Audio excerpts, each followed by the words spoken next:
Now, let's talk about each of these big three cloud services, right? I know most of us here, is everybody here familiar with AWS? I think most of us are familiar with AWS. You can just give me a thumbs up, that's totally fine. And how about Azure? Anyone here familiar with Azure?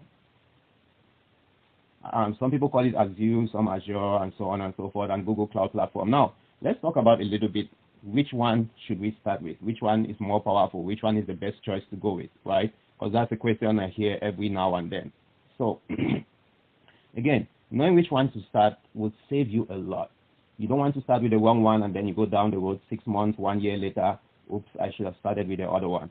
So you have to understand where each one is powerful, which one to do when. So first, I'll have to say AWS, right? It's got the biggest market share. So let's start with them. AWS, again, everybody knows, I don't know if everybody knows how Amazon Web Services AWS started. Fun story, it wasn't even supposed to be called AWS or Amazon.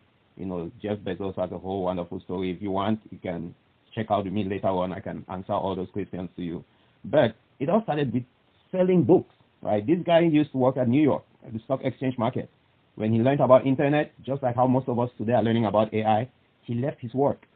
With his wife, together they said, you know what, this thing coming up, internet, it's exponentially growing at 2,000%. We need to do something about it. So he decided to start selling stuff online. He made a list of all the things he wanted to sell. Out of that list, he narrowed it down to books, CDs. There was a time in life when CDs were very popular, CDs, DVDs, electronics, games, and so on and so forth. So he started with books because everybody wants books. Everybody needs books. And all he saw was books. Back then, we had Blockbuster, right, where you had to go in and use those books. There's also libraries and free books and so on and so forth. That guy lost a lot of money for 4 to 5 years. He was making no profit. He just wanted volume. He just wanted customers. Eventually, he had his first profitable year after 5 years of running Amazon on a deficit. But look at where he is today with AWS. After he got established with all those, I think he had 8 categories as a whole. And then they started getting into, the free shipping, testing it out, and so on. And he's someone who is very knowledgeable. He surrounds himself with smart people. So one of his staff is one that actually pitched the idea of AWS to him. Like, hey, this internet, we can provide these services for people. And that's how it started. And just for the mere fact that he started before everybody else, before the huge companies that have been in business for years. We're talking about IBM. We're talking about Microsoft. Those guys have been in business for years before Amazon ever was developed. In life, when you start first, you have head start. Or you're fastest, or you're the best, or you're the cheapest. Those are the few things that will always stand out. So now he has over 200 services that are provided, which means he provides also the largest job market in terms of cloud computing. So he provides also the most certifications, the best startups.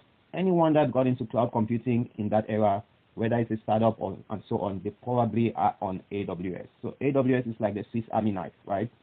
Now, we have AI, which I'll talk about shortly. AI started booming, but AWS is not inherently an IT company. Like I told you how he started, selling books online. So he's able to incorporate the best of the best that he can partner with. I don't know if everyone here is familiar with Claude AI, which is created by Anthropic. Anthropic has the Claude, should I say, large language model, LLM AI, that is hosted on Amazon, because Amazon uses Bedrock. That is their, should I say, proprietary name for their AI service. Bedrock is able to host Claude from Anthropic, Llama from Meta, the guys that own Facebook. If this name changes nowadays, you can never keep up. They also have Titan models. All of these, again, are available for you to use on Amazon Bedrock. So if you want to have the most flexibility when it comes to cloud computing, you want to start with AWS. Like I said, it has the largest job market. But you don't have to have any prior knowledge in IT or computers. You can start at the entry level, a cloud practitioner, just like that. Budget, maybe 4 to 8 weeks part-time, and you should be good to go. But if you want to do it full-time, in 2 to 4 weeks, you're solid, and you're all set up to jump into AWS. Now, Azure, on the other hand, which is an enterprise champion, is for Microsoft. As you know, most big companies that have been established, corporations in Africa, Europe, Asia, America, they're already running on Microsoft Office, whether it's Word, PowerPoint, Excel, all those other stuff, Active Directory I talked about, SharePoint, Teams, they already have it. So if you've been on a corporate team, I've been on teams where we really know that the system is terrible, but every year or every other year or whichever cadence they have, you have an RFP, okay, request for proposal, to say, okay, let's say for instance, one of my very first jobs at Bank of Hawaii, we'll have an RFP. We'll say, okay, right now we use this system called SunGuard for our wealth management system. We knew SunGuard was terrible. Now we have another contender that comes on board, Metavante. Metavante has to present to us, okay, this is how you guys are currently doing things. This is what we provide. This is how it looks, new, modern, and all whatnot. Each of the clients that we serve, because I work in the systems analysis team, so we work with tax team, the finance team, the private banking, the vault team, the safekeeping team, and so on. So each of those leaders have to be in those meetings. We're having meetings with multiple banks, meetings with multiple teams and departments to be able to say, okay, what are some of your primary challenges? Give us 5 things that you want to continue doing, 5 things you want to stop doing, 5 things that you would like to start doing. So we look at all of that and compare it. We have a chart, a matrix to say, right now this is what we're doing. It's horrible here, it's awesome here, it's okay here. And then compare it with the rest. At the end of the day, we sit down with the CEOs and say, okay, we are making this decision to remain with these guys. We have 2 more years with them. We'll tell the guys that are trying to get us on a new system, if you can address these issues, in 2 years' time, we're going to review your RFP again, and we can switch from this system to that system. It is so difficult for companies to switch from one system to another. It is so challenging. So that is the advantage that Microsoft already has, because most people are already using Microsoft system. All they have to do is just pay for 1 more subscription. Add this service. Everything is seamless. They're already using Active Directory. You don't need a separate sign-on. People hate remembering another password, another this, another that. So it makes it seamless for them. So most certainly, those big companies are probably going to go with Azure. Also, Azure has partnered with GCP, which is the back end of ChatGPT. So on the OpenAI, the partnership with Azure gives them that leverage also in the AI market. So if you're looking for a job in the government, banking, large enterprises in Africa, your entry point would be somewhere around that Azure. Azure also has an entry certificate like Cloud Practitioner for AWS, which is called AZ900. That is the fundamentals of Azure. Pretty much the same timeline, but understand this. For this entry certificate, you're not going to be doing anything in terms of creating those virtual machines, creating a container, all you have to do is define them, understand them. If you understand the concepts, you're good to go. On the next stage, that's when you start proving that you can actually create these things.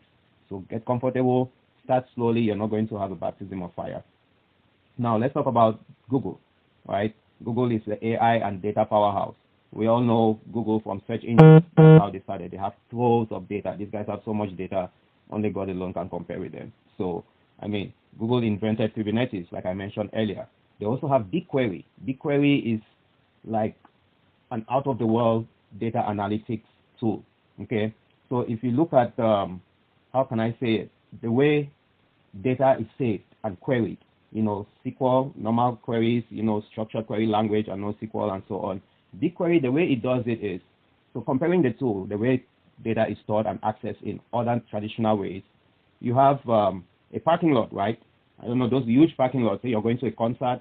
In that parking lot, you have not just one stall to park, you have multiple stalls in multiple lines on multiple levels.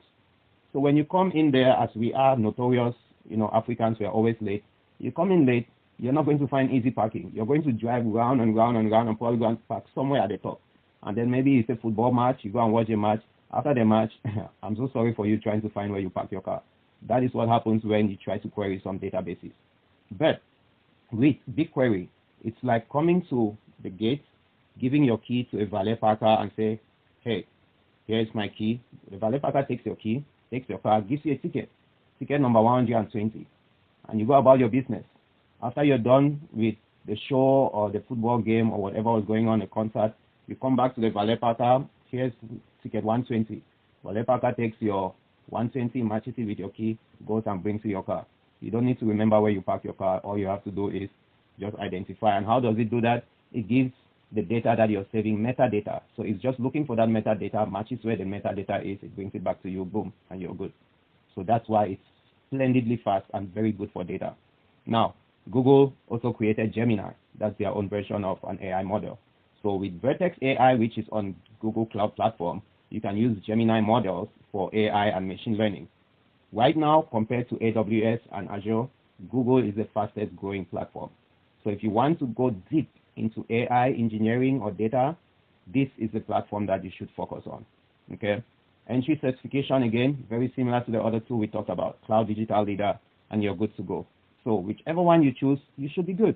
And after a few months or maybe a year, you can switch, because that's where you now have the upper hand, where you get 20, 35% more salary compared to others when you become multi-cloud. Okay. Multi-cloud just means you're able to work with Amazon Web Services, Google Cloud Platform, Azure, or any of those. So remember, the fundamentals are the same. The few things that will be different is maybe their pricing, maybe the names of the services that they provide, but the fundamental is key.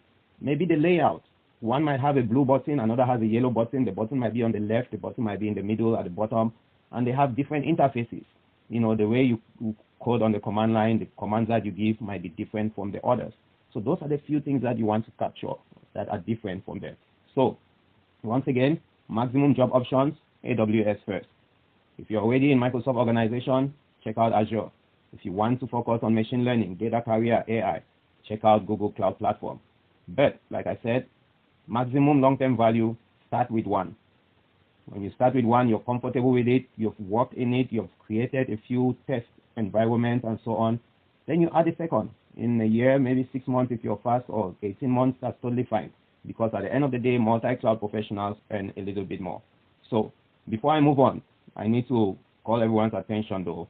Right now, we have what AWS has known as AWS AI and Machine Learning Scholars 2026. It is currently open. It is completely free. It's a completely free program, no experience needed, and it ends in June 24th. That's about 90 days from today. So you can go to aws.com, and right now you can check it out, read up on it, apply as soon as possible. Don't wait until the last month or the last day.